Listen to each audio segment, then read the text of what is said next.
हाय दोस्तों, कैसे हो आप लोग। आई होप कि आप लोग अच्छे होंगे। और मेरा नाम हेमेंद्र राणा और आप लोग को हमारे यूट्यूब चैनल पे स्वागत है।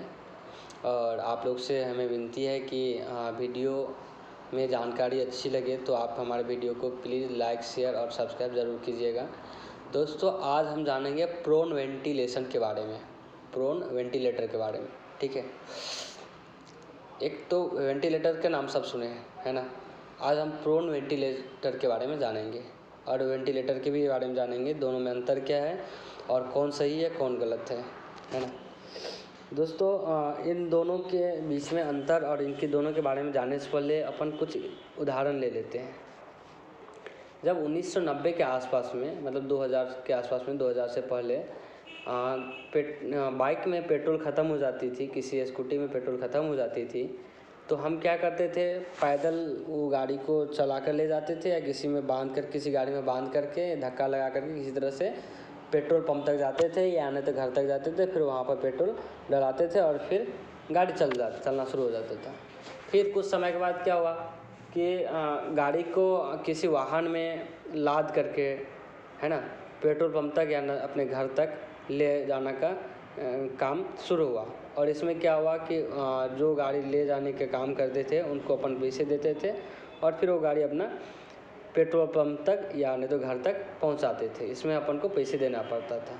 ठीक है, फिर क्या हुआ, कुछ समय के बाद गाड़ी को अपन थोड़ी टेढ़ा करके, मतलब कि गाड़ी में पेट्रोल ख़त्म होगा तो उसको क्या किया, ज़मीन की तरफ टेढ़ा करके उसमें जो बची हुई ईंधन रहती है गाड़ी में, पेट्रोल की टंकी में, बाइक की टैंक में, उसको ग्रेविटी की मदद से इंजन तक पहुंचा करके, इंजन को चालू करके, बाइक को चालू करके पेट्रोल पंप तक जाते थे यानी तो घर तक जाते थे।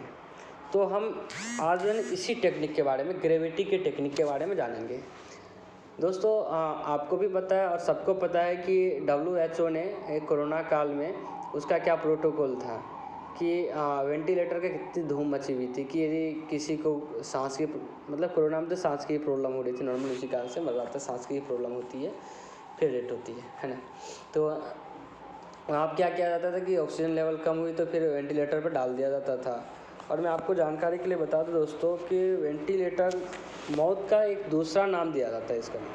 मेरे अनुसार से तो मौत का दूसरा नाम है, क्योंकि वेंटिलेटर पे जाने के बाद 100 में से इसे 2 से 4% व्यक्ति ही बच पाते हैं, नहीं तो 90-95% आदमी वापस नहीं आते, वो मर ही जाते हैं, है ना।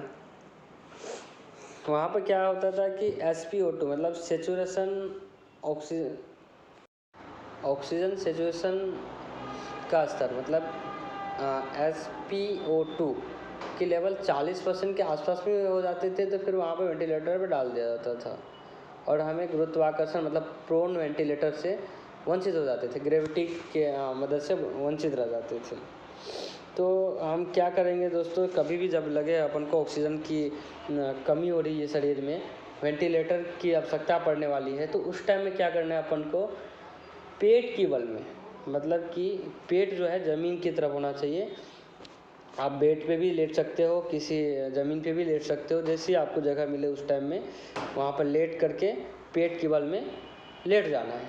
ठीक है, मैं एक फ़ोटो इसके साथ में शेयर करूँगा, फ़ोटो में देख लीजिएगा कैसे पेट के बल में लेटा जाता है ना। जैसे सोते हैं अपन पेट के बल में, उसी तरह से लेट जाना है। तो इससे क्या होती है कि अपना फेफड़ा जो होती है ना, वो ऊपर की तरफ बढ़ जाती है, मतलब आ जाती है, थोड़ी बढ़ती नहीं है, उसी को ऊपर तरफ आ जाती है। और इससे कहते हैं फेफड़े की बल जो होती है ना, वो बढ़ जाती है, 20 गुना बढ़ जाती है। और ऐसे 4 से 5 मिनट आप लेटे रहोगे तो आपके शरीर में 20% जो है ऑक्सीजन लेवल बढ़ जाएगी। और कोई व्यक्ति मर रहा हो ऑक्सीजन के कारण और उसके शरीर में 20% ऑक्सीजन बढ़ जाए तो इससे बड़ी क्या बात है, मतलब सीधी सी बात हो, आराम से बच सकता है ना।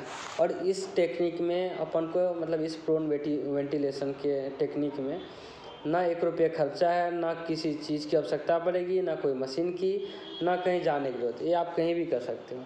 लेकिन वहीं आप वेंटिलेटर का यूज़ करते हो तो इस पर बचना नामुमकिन है ना। और उसमें खर्चा भी है, बड़े पैसे भी भरना पड़ता है और उसके बाद बचने के भी चांस ना के बराबर ही होता है। है कि नहीं।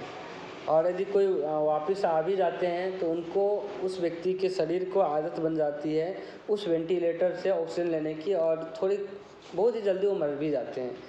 तो अपन को वेंटिलेटर की जब भी आवश्यकता पड़े तो अपन को वेंटिलेटर पे नहीं जाना है, बस अपन को पेट के बल में लेट जाना है और ग्रेविटी की मदद से ऑटोमेटिक आपकी फेफड़ा ऊपर आ जाएगी और उसकी पावर बढ़ जाएगी और ऑक्सीजन लेवल 4 से 5 मिनट में 20% बढ़ जाएगी और आप आराम से इजीली बच जाओगे बिना किसी 1 रुपया खर्च किए और बिना कहीं जाए हुए, ठीक है।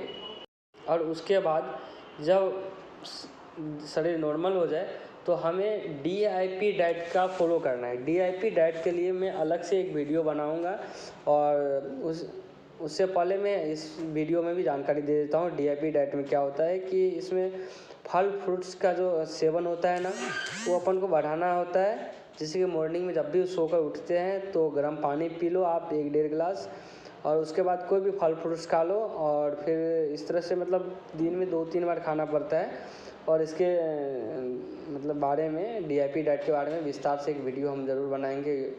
और तब तक के लिए आप लोग से मैं विदा चाहता हूँ, और वीडियो में जानकारी अच्छी लगे हो तो लाइक शेयर सब्सक्राइब कर दीजिएगा, और कुछ कमियाँ हो तो आप हमें बताइएगा, है ना। क्योंकि ये स्टार्टिंग है दोस्तों, मैंने कभी वीडियो बनाया नहीं है तो थोड़ी बहुत मिस्टेक हो ही जाता होगा।